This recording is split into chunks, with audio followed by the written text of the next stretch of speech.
Hey there, tiktakers! This time around, we're going back to the terrifying world of serial killers to take a look at a very special case. Now, in case you didn't know, 95% of serial killers are men, but the women that can form the remaining 5% are still figures of pure evil as well. Among them was Belle Gunness, one of the biggest murderers in the entire history of the United States, with about 50 victims attributed to her. She was originally born in the small Norwegian village of Invicta on November 11, 1859, and was given the name Brynhild Paulsdatter Storset. Her parents were Paul Pedersen Storset, a construction worker, and Berit Olsdatter. Brynhild was the youngest of 8 siblings, and little is known about her first years. Only that in 1877 she ended up pregnant, and that during a local party a man attacked her by kicking her in the stomach. She lost her child due to the attack, but the aggressor was never prosecuted since he was part of a wealthy family. After that incident, her personality changed completely. The man died shortly after, apparently from a stomach cancer, and Brynhild worked for 3 years to pay for a boat trip to the United States.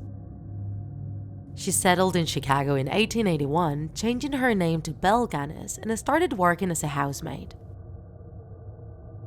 In 1884, she married her first husband, Matt Sorensen, and together they set up a candy store.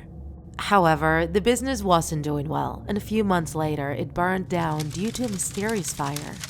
Fortunately, they could claim the corresponding insurance money, which they used to buy a new house in Texas, which also burned down under strange circumstances in 1889. With the second indemnity they received, they bought a different house and moved there with their 4 children: Caroline, Axel, Myrtle, and Lucy. The first 2 died when they were very little, supposedly due to colitis, an illness that produces similar symptoms to poisoning. They both had life insurance, with Belle as beneficiary. In 1900, her husband also passed away.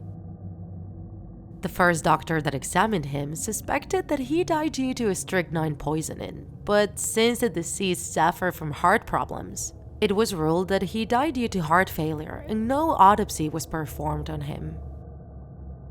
This time around, the insurance money Belle received was even higher, and with it, she bought an entire ranch in Indiana. She married again in 1902 with Peter Gunness, another Norwegian immigrant with daughters from his previous relationship. The younger one died inexplicably just 1 week after their wedding, and 6 months later, Peter himself perished.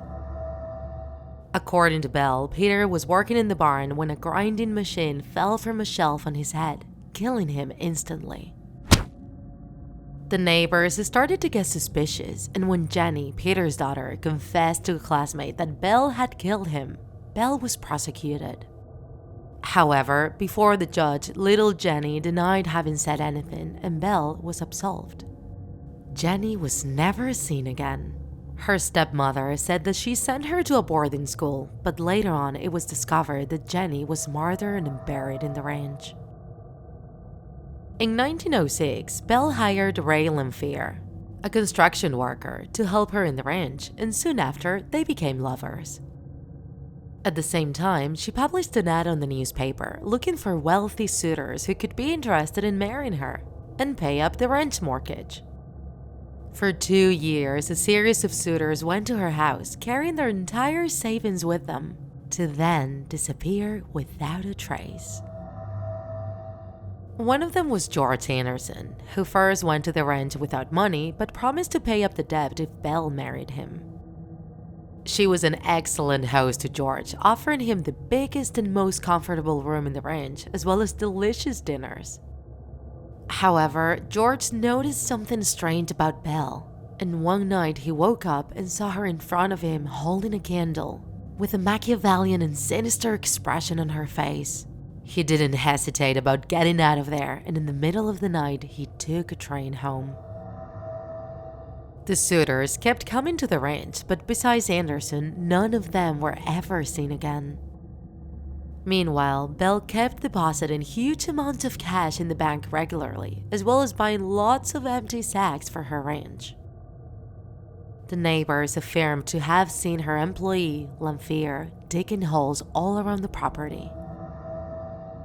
Lamphere started to feel jealous about the suitors of his landlady and lover and pressured her about it, resulting in him getting fired in 1908. Even then, Lamphere kept harassing her and insinuating things about her in public, and Bella reported him to the authorities.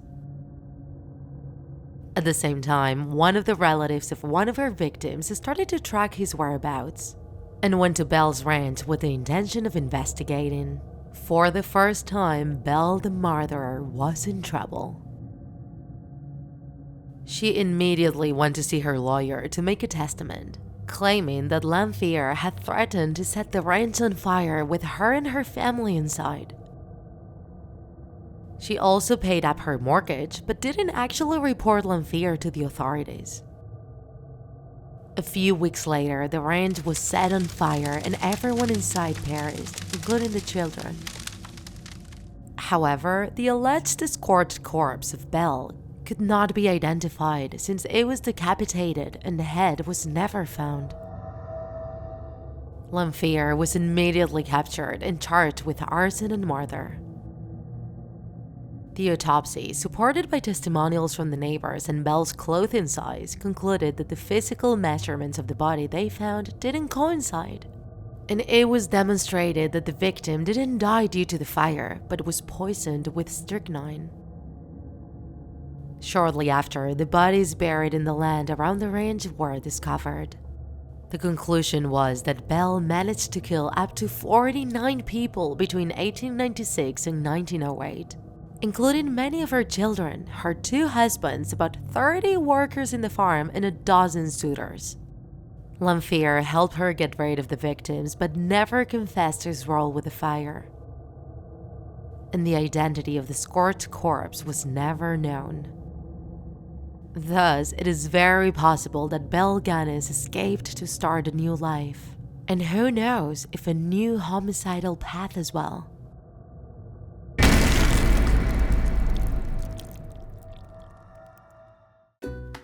If you enjoyed this video, don't forget to like it, and if you want to see more Draw My Life videos, subscribe to our channel. See you in the next episode!